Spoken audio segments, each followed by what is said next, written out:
What is up, everybody? It is JT Sports. I'm back to you guys with another video. This video, I'm here with my Atlanta Falcons 2021 7-round mock draft 2.0. This is my second mock draft that I've did so far this offseason for the Atlanta Falcons. The reason why I had to make a second mock draft for the Falcons is because the last one I made was before free agency. Now, with free agency now over, this is post free agency. I wanted to make another mock draft that reflected what went on in free agency. So before I get into it, make sure that if you haven't already, that you guys like the video and subscribe to the channel. Over 80% of you guys who watch my videos are not subscribed, so please make sure that you subscribe to the channel if you haven't already. Also, make sure that you hit the little bell icon so you get notified every time I upload a new video. So for the Atlanta Falcons, they have a big decision to make. Are they going to go quarterback and look for the future, or are they indeed trying to win now? That is the big question. So me personally, I think they should go quarterback. I think they should take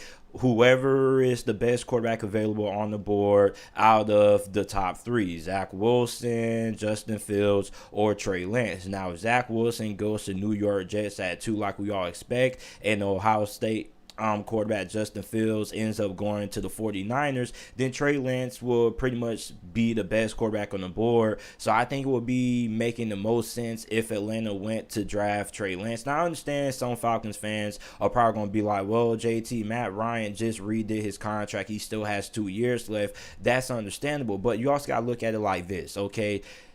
Matt Ryan and the Atlanta Falcons, if they are indeed, going to be a somewhat of a playoff contender, then you may not ever have another opportunity where you're going to be picking in the top 5 or the top 10 again if Atlanta ends up being at least above average and they're able to win at least 8-9 games over the next couple of years. Then you're most likely going to be picking somewhere around the top 15. Therefore, you're not going to be in a good position to get one of the best quarterbacks in the upcoming draft classes. So for Atlanta, this may be your last and only chance to have a possibility of getting a quarterback who has a high potential and a high ceiling. This is also your last chance of probably getting a franchise quarterback.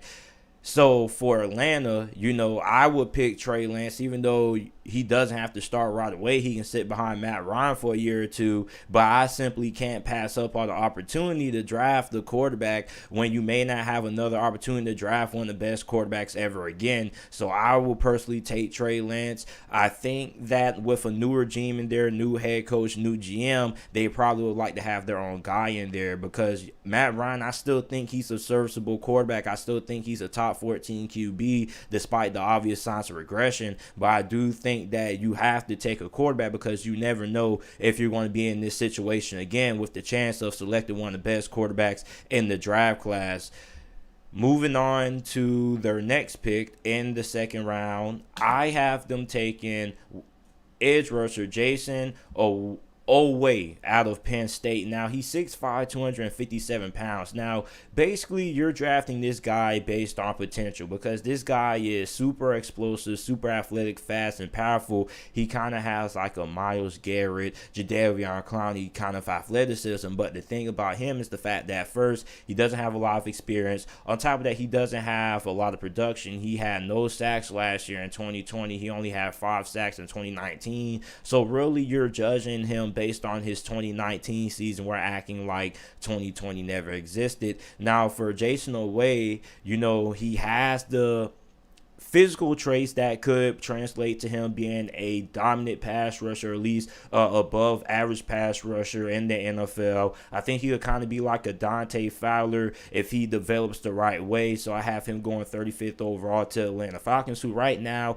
they need some help at edge, because Dante Fowler was a huge disappointment last year. He battled injuries, but even when he was on the field, he wasn't all that productive. And this is a make or break season for Dante Fowler, and JAYSON OWEH could potentially be his replacement if he doesn't end up panning out. In the third round, 68th overall, I have the Atlanta Falcons taking one of my favorite prospects in this draft class, safety JAMAR Johnson out of Indiana. JAMAR Johnson is a 6'2 safety. He's pretty much your hybrid of what you want in today's NFL, similar to a Tyrann Mathieu. He can play cornerback and he can also play safety. Everybody wants a hybrid safety that can play multiple positions in the secondary, and that's what JAMAR Johnson is able to do. He also picked off Justin Fields twice this season, or this past season. He has a high football IQ. He's always around the ball. The only downside is his speed. I think he's similar to Antoine Winfield in some sense. I think he's being severely overlooked and severely underrated. I think that he's probably going to end up being the best safety in this draft class, and I think he's probably going to have the most productive rookie year out of all the eligible safeties in this draft class that are going to get drafted ahead of him. So when you look at JAMAR Johnson, he's dramatically going to be able to come in there and give the Atlanta Falcons some help in the back end of that secondary. That back end of the secondary for Atlanta has been really bad for over the last couple of years, and it's really surprised when you look at the talent they've had there. Keanu O'Neal, Ricardo Allen, which they parted ways with Ricardo Allen. So for Atlanta, you're getting a guy in round 3 who can come in and start right away day 1, and I think JAMAR Johnson is probably going to have the best career out of all the safeties in this year's draft class. In round 4, 109th overall, I still think the Atlanta Falcons stay with the cornerback position, or stay in the secondary, excuse me. I think that they select cornerback Robert ROCHELL out of Central Arkansas. Now, Robert ROCHELL is a small school guy similar to Tyron Johnson. Remember Tyron Johnson? He now plays for the Buffalo Bills, had a really good season. He's 6 foot, 193 pounds. This guy has great athleticism, great recovery speed, also has a very long wingspan. This guy's a ball hawk. He has had 12 takeaways during his college career at Central Arkansas. He needs to become better in press coverage, but aside from that, I think he's a guy who you could let him sit for a year or two, similar to Tyron Johnson, let him contribute on special teams, and then he eventually could become a full-time starter for Atlanta. So I like him a lot out of Central Arkansas. Next up, in the 5th round, 149th overall, I have offensive tackle Jalen Moore out of Western Michigan University going to Atlanta. Now, he is 6'4", 311 pounds. He has explosive. He has quick feet. He's also agile, has a solid technique as well. And for Atlanta, for right now, you're kind of looking for some offensive line help. I think Jalen Moore probably could somewhat be a day 1 starter if you need him to be, but he should, with a year or two, be able to be groomed into a serviceable offensive tackle with the Atlanta Falcons. He's also really good in the run, which we're expecting the Atlanta Falcons to be a run-heavy team because they have a coach who emphasizes being able to run the football. So I think Jalen Moore will be a pretty good fit in Atlanta's offense.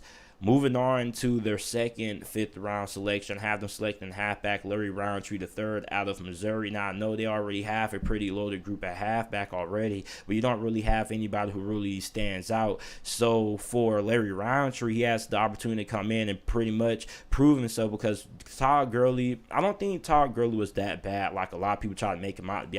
Todd Gurley pretty much performed how I expected him to perform. So you have Larry Roundtree, who could probably be a good, third option. So you have him, who's like 5'11", 211 pounds. He reminds me a lot of Darrell Henderson. He has Darrell Henderson explosive, similar to Anthony McFarland. He's pretty much a home run threat. He's physical. He has elite acceleration. He goes from 0 to 100 really fast. The downside is that he's not good in pass protection. He's not good catching the ball out of the backfield. So he's not a third down back, which is something that, is kind of going to be something that is going to keep him off the field a lot, because if you're not a third down back and you're trying to, prove yourself and eventually become a starter, not being good in pass protection, not being good at catching the ball out of the backfield isn't going to do you any favors. And he's also impatient when it comes to letting blocks develop. He's pretty much a home run threat. He's looking for the home run, which ends up costing him a lot. But I think if he gets better at reading blocks, gets better at, the halfback position overall, I think he can end up being a solid starter in this league.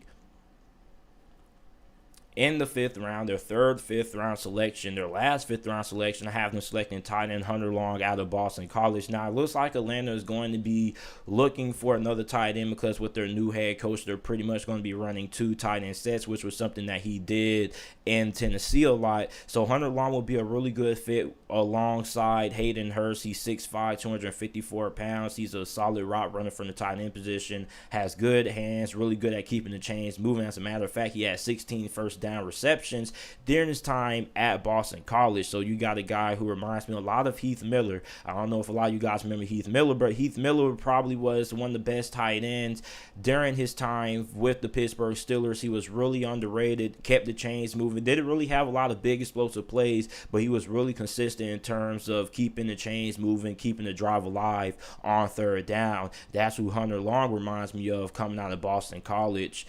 Round 6, 188th overall, one of my favorite wide receiver prospects. We have Josh Bebe. Now, he comes out of Illinois. He's 6'2", 220.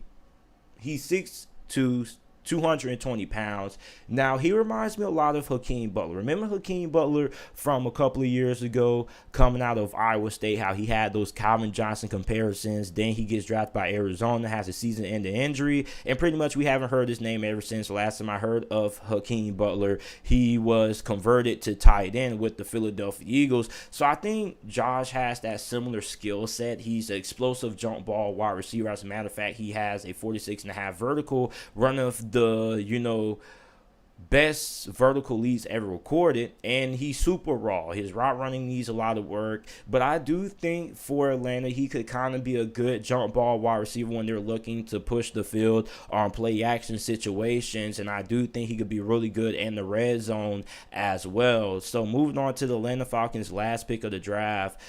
In the 6th round, 220th overall, I have them selecting defensive tackle Jerome Johnson out of Indiana. He's 6'3", 304 pounds. He had a really underrated season last year for Indiana in 2020. 18 tackles, 4.5 tackles for loss, 4 sacks, had a 1 interception, had a forced fumble as well. He has pretty good quickness. He has a high motor, still remains in play. Even if he's beat or it looks like he's out of play, finds a way to climb back into the play. So this is it for my Atlanta Falcons 7-round mock draft. Let me know what you guys think about it down in the comment section down below. Make sure that you